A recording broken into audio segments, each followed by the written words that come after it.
I'm the king of dreams. Hello everyone, I hope you're having a good day. This is Story Dive, back again. Yes, I'm still here, doing a quick review and breakdown of the new date announcement trailer for the Netflix series The Sandman. Neil Gaiman fans like myself have been waiting a long time for this adaptation. We got a quick teaser trailer about 8 months ago, but finally we have a full trailer that gives us a bit more images and insight into what the series will look like. And we finally have a premiere date, August 5th. As with the last series teaser, it's pretty clear from this trailer that they are taking a lot of the images and shots directly out of the comic books, and specifically the first volume of the comic book, Preludes and Nocturnes. Neil Gaiman has said that Season 1 will adapt Volume 1 and 2, Preludes and Nocturnes, and The Doll's House, but most of what we see in this trailer comes from the first story arc in the first volume. For those of you that haven't read the comic, basically what that entails, without giving too many spoilers away, is that Morpheus, also known as the Sandman, one of the Endless, is imprisoned by a cult leader named Roderick Burgess, played by Charles Dance, while he's trying to imprison another one of the seven Endless, Dream's sister, Death. He makes a mistake and he ends up imprisoning Dream instead.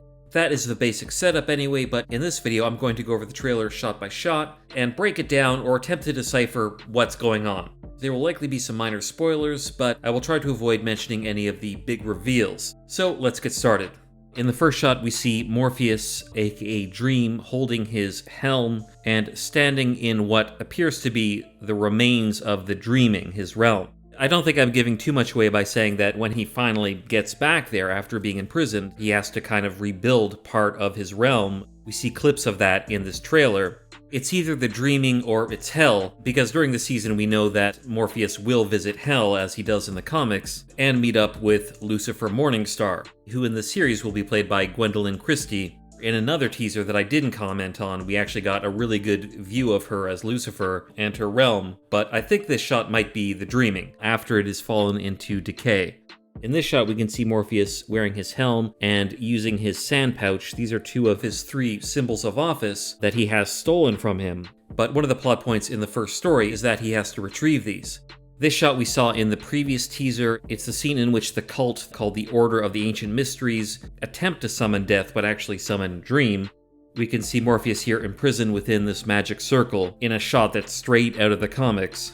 And in this scene we get our first look at Joanna Constantine, or rather, in the series, Joanna Constantine, played by Jenna Coleman.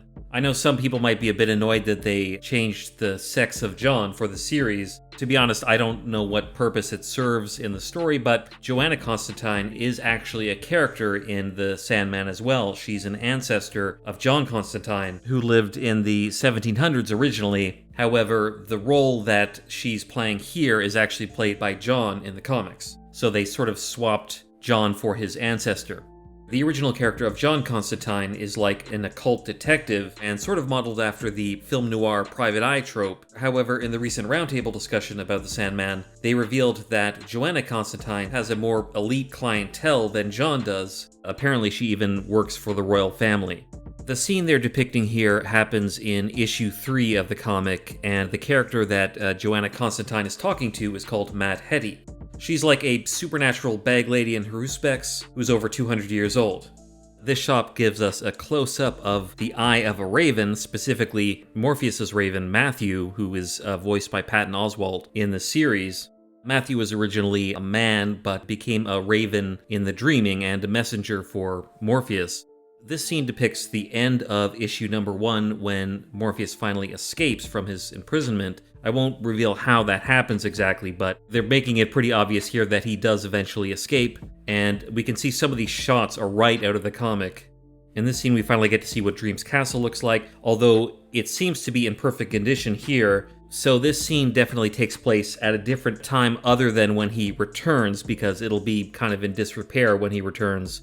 We can see the gate here looking pretty much like it does in the comics, with Morpheus's helm as an emblem on the doors.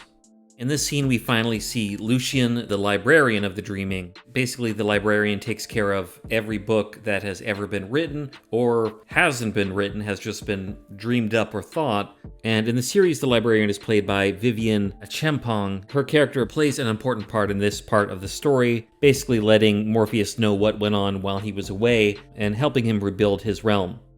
As Lucian explains, while Morpheus was gone, his realm fell to ruin, and that's a plot point. He has to reconstruct it. In order to do that, he has to kind of perform a bunch of tasks, and we see him on his way to do that now, using what's left of his sand to transport him. In the next bunch of shots, we finally see some of the other Endless. In case you don't know, the 7 Endless are like anthropomorphic embodiments of forces that sort of converge in the universe. One of Morpheus' siblings is Death, who we see for the first time here, played by Kirby Howell-Baptiste.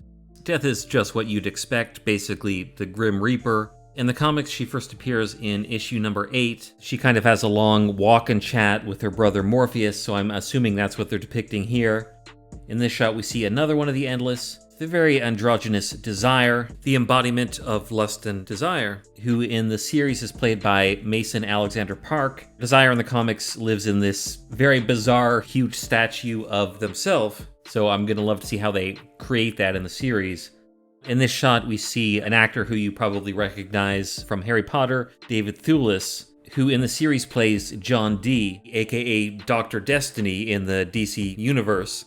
In the series, John is the son of Ethel Cripps and the occultist Roderick Burgess, who imprisons Morpheus, and in his hand we can see that John is holding the Dreamstone, one of the 3 symbols of office that Morpheus uses and needs to retrieve. In this shot, we can see Morpheus rebuilding his castle, and another shot wearing his helm, which of course is another one of the 3 symbols of office. Incidentally, the helmet was crafted from the spine and skull of a god.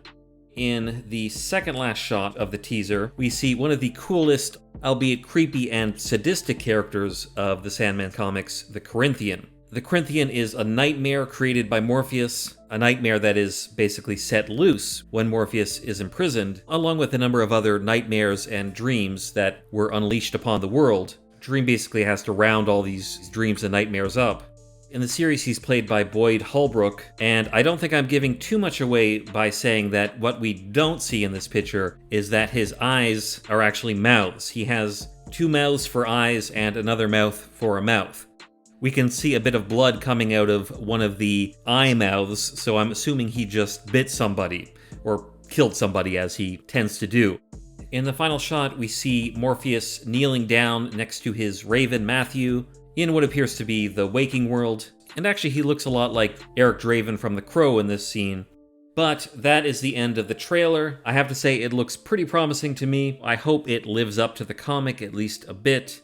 I would love to know if you notice anything interesting in this trailer that I didn't, something hopefully you can say without giving too much away. Like the last teaser, it all seems pretty straightforward from the comic storyline, so it seems like they're sticking pretty close to that.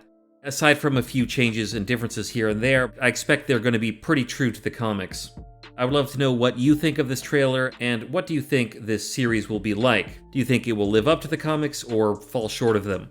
I will very likely do a review when the series finally premieres, so stay tuned to the channel for that. Make sure to give the video a like, subscribe, and check out my videos on another Neil Gaiman series, American Gods. Thanks for watching, and until next time.